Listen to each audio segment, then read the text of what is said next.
Mente, Caráter e Personalidade, volume 1, capítulo 22. A escola e o professor. Despertar as faculdades mentais. A verdadeira educação não consiste em forçar a instrução a uma mente não preparada e indócil. As faculdades mentais deverão ser despertadas e o interesse suscitado. E isso o método divino de ensinar havia tomado em consideração. Aquele que criou a mente e estabeleceu suas leis, providenciou para o seu desenvolvimento de acordo com aquelas leis. No lar e no santuário, mediante as coisas da natureza e da arte, no trabalho e nas festas, na construção sagrada e pedras comemorativas, por meio de métodos, ritos e símbolos inumeráveis, deu Deus a Israel lições que ilustravam seus princípios e preservavam a memória de suas maravilhosas obras. Então, quando surgiam perguntas, a instrução que era dada impressionava o espírito e o coração. A educação comunica vitalizante energia. A mais elevada obra da educação não é comunicar conhecimentos meramente, mas aquela vitalizante energia recebida mediante o contato de espírito com espírito, de alma com alma. Somente vida gera vida. O mais alto desenvolvimento das faculdades mentais. É justo que a mocidade sinta dever atingir o mais alto desenvolvimento das faculdades mentais.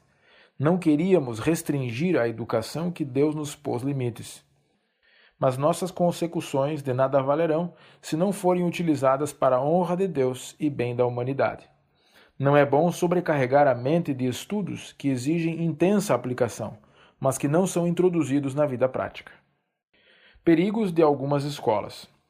Muitos jovens saem das instituições de ensino com a moral degradada e as faculdades físicas debilitadas, sem nenhum conhecimento da vida prática e pouca força para cumprir os seus deveres. Ao ver estes males, tenho perguntado: devem nossos filhos e filhas tornar-se fracalhões morais e físicos a fim de obter uma educação nas escolas? Não deve ser assim. Não precisa ser assim.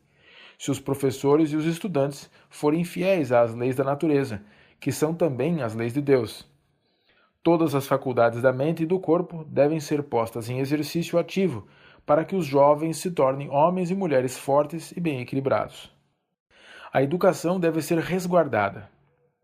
A mente será da mesma qualidade que aquilo de que se alimenta, a colheita da mesma natureza que a semente semeada. Não mostram esses fatos suficientemente a necessidade de resguardar, desde os primeiros anos, a educação dos jovens? Não seria melhor que os jovens crescessem com certo grau de ignorância quanto ao que é geralmente aceito como educação, do que se tornarem desleixados no que diz respeito à verdade de Deus? Esclarecer a relação entre Deus e o homem. É da mais alta importância que todo ser humano ao qual Deus tenha dado faculdades de raciocínio compreenda a sua relação com Deus. É para seu bem indagar a cada passo: é este o caminho do Senhor? Precisamos com toda a seriedade apelar para todo o ser humano a que compare o seu caráter com a lei de Deus, a norma de caráter para todos os que querem adentrar seu reino e tornar-se cidadãos do país celestial.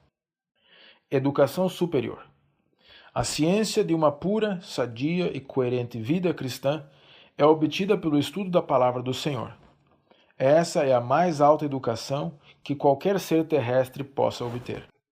Essas são as lições que devem ser ensinadas aos estudantes de nossas escolas, a fim de que possam sair possuídos de pensamentos puros e mente e coração limpos, preparados para subir a escada do progresso e praticar as virtudes cristãs. Os hábitos do mestre exercem influência. Os princípios e hábitos do professor devem ser considerados de maior importância do que mesmo suas habilitações literárias. Se o professor é cristão sincero, ele sentirá a necessidade de ter interesse igual na educação física, mental, moral e espiritual de seus alunos. A fim de exercer a influência devida, deve ele ter perfeito controle sobre si mesmo e ter o coração ricamente impregnado de amor aos alunos, o qual se verá em seu olhar, suas palavras e atos. Deve ter firmeza de caráter, então poderá moldar a mente dos alunos, assim como instruí-los nas ciências. A educação primária da juventude geralmente lhes molda o caráter para toda a vida. Os que lidam com os jovens devem ter muito cuidado para evocar as qualidades mentais, a fim de que melhor saibam como dirigir-lhes as faculdades, de modo que sejam exercidas para o seu maior bem. Suscitar as altas qualidades mentais. O máximo cuidado deve ser tomado na educação dos jovens, variando a maneira de instruí-los, de modo a suscitar as altas e nobres faculdades da mente. Os pais e professores nas escolas, por certo, são inaptos para educar devidamente as crianças, se não aprenderam primeiro as lições de domínio próprio, paciência, brandura, bondade e amor. Que importante encargo para os pais, tutores e mestres! Há muito poucos que reconhecem as indispensáveis necessidades da mente e sabem como dirigir o intelecto em desenvolvimento, os crescentes pensamentos e sentimentos dos jovens. Ser inspirados pelo Espírito Santo.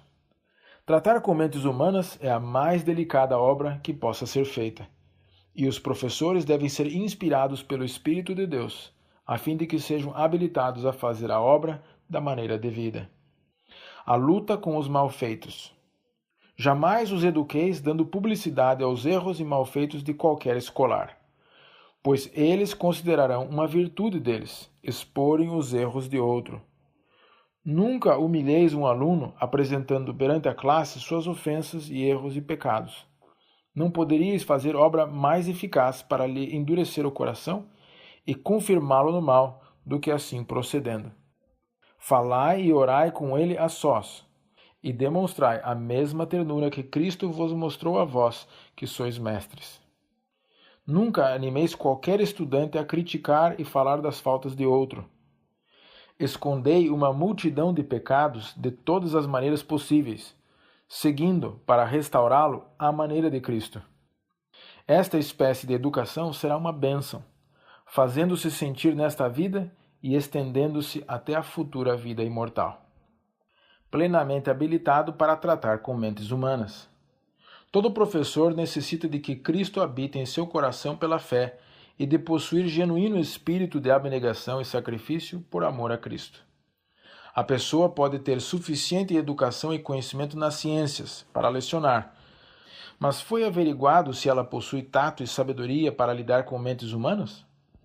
Se os mestres não têm no coração o amor de Cristo, não se acham habilitados para serem postos em contato com crianças e para assumir as graves responsabilidades colocadas sobre eles, de educar tais crianças e jovens. Eles mesmos carecem da educação e do preparo mais elevado, e não sabem como lidar com mentes humanas.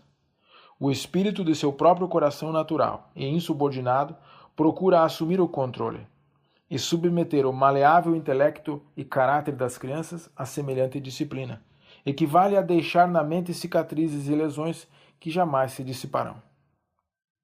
Caso o professor não possa ser levado a sentir a responsabilidade e o cuidado que sempre deveria revelar ao lidar com mentes humanas, sua educação tem sido, em alguns casos, muito imperfeita.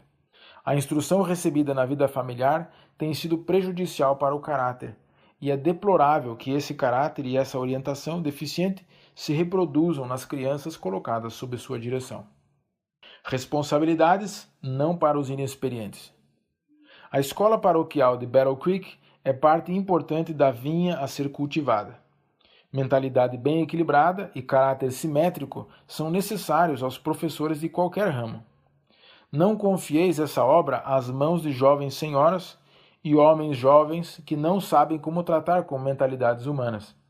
Isso tem sido um erro e tem trazido males às crianças e jovens sob seus cuidados. Entre as crianças e os jovens existem todas as espécies de caráter com os quais tratar. Tem mente impressionável. Qualquer coisa, como uma exibição apaixonada por parte da professora, pode atalhar sua influência para o bem sobre os estudantes que lhe dão o nome de educadora. E será essa educação para o bem presente e para o eterno bem futuro das crianças e dos jovens? Esta é a correta influência a ser exercida sobre eles, para seu bem espiritual. Conselho a um professor irritadiço. Cada professor tem seu próprio traço peculiar de caráter sobre o qual vigiar, a fim de que Satanás não se sirva dele como agente seu, para destruir almas por seus traços de caráter não consagrados. A única segurança dos professores está em aprender diariamente na escola de Cristo sua mansidão, sua humildade de coração. Então o próprio eu se ocultará em Cristo, e ele tomará humildemente o jugo de Cristo, convencido de que está tratando com sua herança. Devo declarar-lhe ter-me sido mostrado que nem sempre têm sido postos em prática os melhores métodos no trato dos erros e mal-entendidos de estudantes. E, em consequência, almas têm sido postas em perigo, perdendo-se mesmo algumas. Professores de mau gênio, movimentos imprudentes, dignidade própria têm feito má obra. Não existe forma de vício, mundanidade ou alcoolismo que tenha efeito mais daninho sobre o caráter, amargurando a alma, pondo em cortejo males que suplantam o bem, do que paixões humanas não postas sob o controle do Espírito de Deus. A ira, o sentir-se melindrado, agitado, jamais compensará. Quantos filhos pródigos são excluídos do reino de Deus devido ao caráter desleixado dos que alegam ser cristãos? Ciúme, inveja, orgulho, sentimentos descaridosos, justiça própria, suscetibilidade, suspeitar mal, rispidez, frieza, falta de simpatia, eis os atributos de Satanás. Os professores depararão com esses defeitos no caráter dos estudantes. É tremenda tarefa ter de tratar com isso. Mas ao buscar eliminar esses males, o obreiro tem frequentemente contraído atributos semelhantes, que têm maculado a alma da pessoa com quem está tratando. Precisam de temperamento equilibrado. Os mestres que trabalham nesta parte da vinha do Senhor precisam ser senhores de si mesmos, de modo a dominar o temperamento e os sentimentos, mantendo-os sujeitos ao Espírito Santo. Devem dar provas de possuir não uma experiência unilateral, mas espírito bem equilibrado, caráter simétrico. É importante a determinação de aperfeiçoar-se. As vantagens de um professor podem ter sido limitadas, de modo que ele poderá não possuir habilitações literárias tão altas como se poderia desejar. Todavia, se ele tem um conhecimento verdadeiramente profundo da natureza humana, se tem genuíno amor por sua obra, apreciação de sua grandeza e decisão de se aperfeiçoar, se ele está disposto a trabalhar fervorosamente, perseverantemente, compreenderá as necessidades de seus discípulos e, pelo seu espírito de simpatia e progresso, inspirá-los a prosseguir, procurando guiá-los avante e para cima. Nem metade das faculdades mentais é usada. É importante que tenhamos escolas intermediárias e secundárias. De nosso país e do exterior estão a chegar muitos pedidos urgentes para que se enviem obreiros. Moços e moças, os que se encontram em meia-idade e efetivamente todos os que são capazes de empenhar-se no serviço do Mestre, devem exigir de sua mente tudo o que puderem, no sentido de prepararem-se para atender a esses pedidos. Pela luz que Deus me deu, sei que não podemos fazer uso das faculdades de espírito nem com metade da diligência que cumpriria empregar-se no esforço de nos habilitarmos para maior utilidade. Combinar o natural com o espiritual e alcançar as mais altas realizações.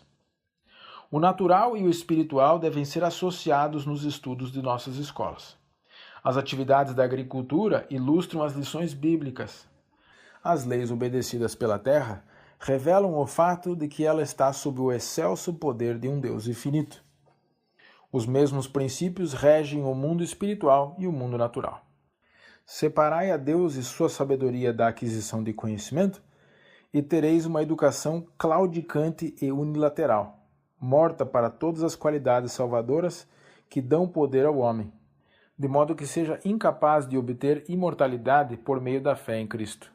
O autor da natureza é o autor da Bíblia. A criação e o cristianismo têm um só Deus. Todos os que se empenham na aquisição de conhecimento devem almejar atingir o mais alto grau de progresso.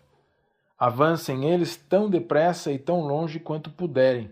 Seja o seu campo de estudo tão amplo quanto possam abranger as faculdades, tornando a Deus sua sabedoria, apegando-se àquele que é infinito em conhecimento, que pode revelar os segredos ocultos durante séculos, que pode solver os problemas mais difíceis para as mentes que creem naquele que é o único que possui imortalidade, que habita em luz inacessível.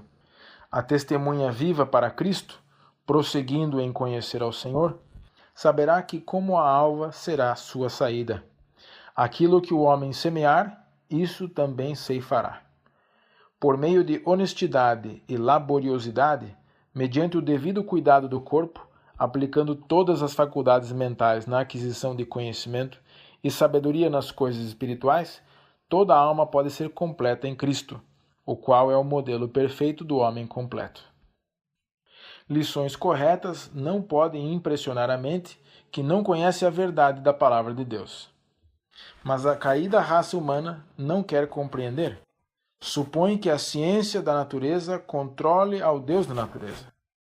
Lições corretas não podem impressionar a mente dos que não conhecem a verdade da palavra de Deus.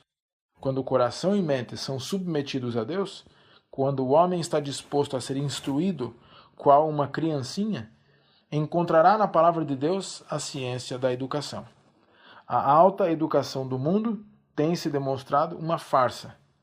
Quando mestres e alunos descerem de seus pedestais e ingressarem na escola de Cristo para dele aprender, falarão inteligentemente de alta educação, porque compreenderão que é esse conhecimento que habilita o homem a compreender a essência da ciência. São necessários auxílios visuais. O uso de comparações, quadros negros, mapas e gravuras será de auxílio na explicação destas lições e da fixação das mesmas na memória. Pais e professores devem constantemente procurar métodos aperfeiçoados. Evitar demasiada variedade de alimento mental. Deus deseja que as faculdades mentais sejam conservadas puras e limpas, mas muitas vezes é ministrada à mente demasiada variedade de alimento. É impossível que todo ele seja aproveitado e usado. O cérebro deve ser aliviado de toda a carga desnecessária. Unicamente os estudos que sejam de maior uso, não só aqui, mas também na vida futura, que proveja a melhor instrução para corpo e alma, serão transferidos para a eternidade. O estudo e a vida prática. Não convém abarrotar a mente com uma espécie de estudos que requerem intensa aplicação e esforço, mas não têm uso na vida prática. Educação desta espécie será um prejuízo ao estudante, pois esses estudos lhe tiram o desejo e a inclinação para os estudos que o habilitariam para a utilidade, capacitando-o para cumprir as responsabilidades que lhe são confiadas como cooperador de Deus, para tanto por preceito como exemplo, ajudar aos que deveria a conseguir a imortalidade. Necessidade de ensino prático. O estudo de latim e grego é de muito menos importância para nós, para o mundo e para Deus, do que o acurado estudo e uso de toda a maquinaria humana. É pecado estudar livros, negligenciando o saber tornar-se familiar com os vários ramos de utilidade na vida prática. Para alguns, é dissipação e estrita aplicação ao estudo de livros. O não empenhar a maquinaria física leva à extremada atividade do cérebro. Este torna-se então oficina de Satanás. Jamais pode ser uma vida fruída em todos os sentidos se a pessoa é ignorante acerca da casa em que vivemos. Livros de texto e moldes de pensamento. Com voz solene, o orador prosseguiu. Encontrais nesses autores, incrédulos, aquilo que possais recomendar como essencial à verdadeira educação superior? Ousaríeis recomendar seu estudo a alunos que ignoram seu verdadeiro caráter? Hábitos errados de pensamento, uma vez aceitos, tornam-se um poder despótico, que prende a mente como em garras de aço.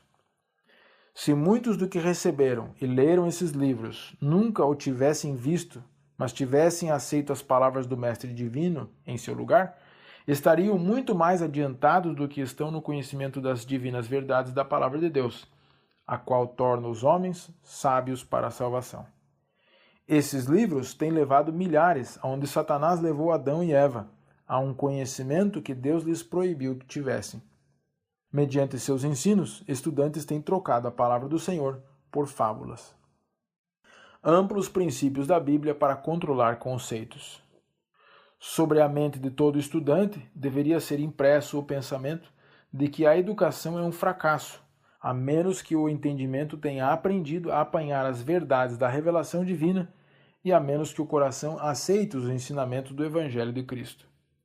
O estudante que, em lugar dos amplos princípios da Palavra de Deus, aceite ideias comuns e permita que o tempo e a atenção sejam absorvidos por matérias triviais, de lugar comum, verá que a mente se lhe tornará apoucada e débil. Ele perderá o poder de crescimento. A mente tem de ser educada para compreender as importantes verdades que dizem respeito à vida eterna. O melhor uso das partes componentes da maquinaria humana. Tivessem os mestres estudado as lições que o Senhor desejava que aprendessem, não haveria uma classe de estudantes cujos débitos tinham que ser liquidados por alguém, ou do contrário, ficaria o colégio arcando ao peso da pesada dívida. Os educadores não estão cumprindo nem metade de sua tarefa quando sabem que um jovem está dedicando anos de estrita aplicação ao estudo de livros, sem se empenhar em adquirir recursos para custear ele mesmo os estudos e nada fazendo na questão. Cada caso deve ser investigado, mostrando bondoso interesse e indagação acerca de cada jovem, averiguando sua situação financeira. Um dos estudos apresentados a ele como muitíssimo valioso deve ser o exercício do raciocínio que Deus lhe deu, em harmonia com suas faculdades físicas, cabeça, corpo, mãos e pés. O devido uso de si mesmo é a mais valiosa lição que aprender se possa. Não devemos fazer trabalho cerebral e parar aí, tampouco exercitar o físico e aí nos deter. Devemos, porém, fazer o melhor dos usos das várias partes que compõem a maquinaria humana: cérebro, ossos e músculos, corpo, cabeça e coração. Homem algum que não entenda como isso fazer é apto para o ministério. Os professores cooperarem na recreação. Vejo aqui na Suíça algo que julgo digno de imitação. Os professores das escolas muitas vezes saem com os alunos quando estão brincando e os ensinam a entreter-se, ficando perto para reprimir qualquer desordem ou erro. Às vezes saem com os alunos a uma longa caminhada. Aprecio isso. Penso que há menos oportunidade para as crianças cederem à tentação. Parece que os mestres participam das brincadeiras das crianças e as supervisionam. Não posso, de modo algum, aprovar a ideia de que as crianças devam sentir-se constantemente como não merecendo confiança, não podendo agir como crianças. Mas participem os professores dos entretenimentos das crianças, unam-se-lhes e mostrem que desejam vê-las felizes, e isto lhes inspirará confiança. Podem ser controladas pelo amor, mas não seguindo-as em suas refeições e em seus entretenimentos com rigorosa, inflexível severidade. Manifestar confiança nos alunos. O educador prudente, ao tratar com seus discípulos, procurará promover a confiança e fortalecer o sentimento de honra. As crianças e jovens são beneficiados se deposita neles confiança. Muitos, mesmo dentre os pequeninos, têm um elevado senso de honra. Todos desejam ser tratados com confiança e respeito, e têm direito a isso. Deve-se ter cuidado de que eles não pressintam não poderem sair ou entrar sem ser vigiados. A suspeita desmoraliza, produzindo os mesmos males que procura evitar. Em vez de vigiar continuamente, como se estivesse a suspeitar o mal, os professores que se acham em contato com seus discípulos discernirão a atitude da mente irrequieta e porão em atividade influências que contrabalançarão o mal. Levai os jovens a sentir que merecem confiança, e poucos haverá que não procurarão mostrar-se dignos dessa confiança. É essencial a confiança dos alunos. O professor deve ter aptidão para o seu trabalho. Deve ter a sabedoria e o tato exigidos para tratar com as mentes. Por maiores que sejam seus conhecimentos científicos, por excelentes que sejam suas qualificações em outros ramos, se não alcançar o respeito e a confiança de seus alunos, em vão serão seus esforços. Auxiliar os atrasados e pouco promissores. Se manifestardes aos vossos alunos bondade, amor, terna consideração, colhereis a mesma coisa em compensação. Se os professores são severos, críticos, autoritários, insensíveis aos sentimentos alheios, receberão eles o mesmo de volta. O homem que deseja conservar seu respeito próprio e dignidade tem de ser cuidadoso para não sacrificar o respeito e a dignidade dos outros. Esta regra deve ser observada sagradamente, mesmo para com os escolares mais obtusos, mais jovens e mais desajeitados. O que Deus fará com esses jovens aparentemente desinteressantes, vós não sabeis. Deus no passado aceitou e escolheu exatamente tais tipos para fazerem por ele uma grande obra. Seu espírito, operando no coração, tem agido qual uma bateria elétrica, despertando as faculdades aparentemente entorpecidas, elevando-as à vigorosa e perseverante ação. O Senhor viu nessas pedras brutas, rudes e desinteressantes o precioso metal que resistirá ao teste de ventos e tempestades e à ardente prova do calor. Deus não vê como vê o homem. Deus não julga como julga o homem. Ele sonda o coração. Lidando com alunos obtusos. Os professores devem considerar que estão lidando com crianças, não com homens e mulheres. São crianças que têm tudo a aprender, e algumas têm tanto mais dificuldade do que outras para fazê-lo. O aluno de mente obtusa necessita de muito mais encorajamento do que tem recebido. Se forem colocados sobre esses espíritos diferentes professores que se deleitam naturalmente em dar ordens, mandar e engrandecer-se a si mesmos em sua autoridade, que procederão com parcialidade, tendo favoritos aos quais darão preferências, enquanto outros são tratados com exatidão e severidade, produzir-se-á um estado de confusão e insubordinação. O ambiente da sala de aulas afeta os estudantes. A vida religiosa de grande número de pessoas que professam ser cristãs é de molde a revelar que não são cristãos. Seus traços de caráter, hereditários e cultivados, são acariciados como preciosas habilitações, quando, em realidade, exercem deletéria influência sobre outras mentes. Em termos bem claros e simples, caminham nas faíscas que eles mesmos acenderam. Possuem uma religião sujeita às circunstâncias e controlada por elas. Se tudo parece correr da maneira que lhes apraz, e não há circunstâncias irritantes que ponham a descoberto sua natureza insubmissa e que não se assemelha à de Cristo, são condescendentes e agradáveis, e serão muito atraentes.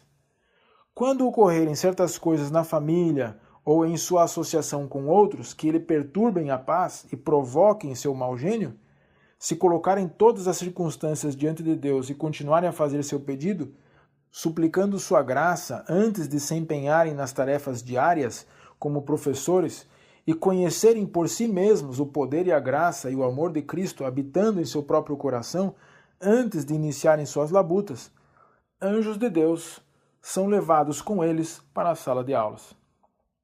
Se entrarem, porém, na sala de aula com espírito exasperado e irritado, a atmosfera moral que circunda a sua alma deixará sua impressão sobre as crianças, que se acham sob os seus cuidados. E em vez de estarem habilitados para instruir as crianças, necessitam de alguém para ensinar-lhes as lições de Jesus Cristo. Necessidade de paciência e adaptabilidade. Conselho a um professor. Não tens êxito como professor porque não tens paciência nem adaptabilidade. Não sabes como tratar com mentes humanas, nem conheces a melhor maneira de transmitir conhecimento. Se suas expectativas não se cumprem, ficas impaciente. Fruíste todas as vantagens da educação, mas não obstante, não és mestre prudente. É muito desagradável para ti inculcares ideias em mentes obtusas.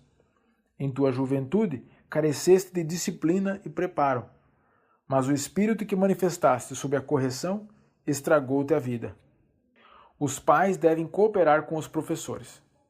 Uma plantação negligenciada representa a mente negligenciada. Os pais devem chegar a olhar a essa questão sob prisma diferente.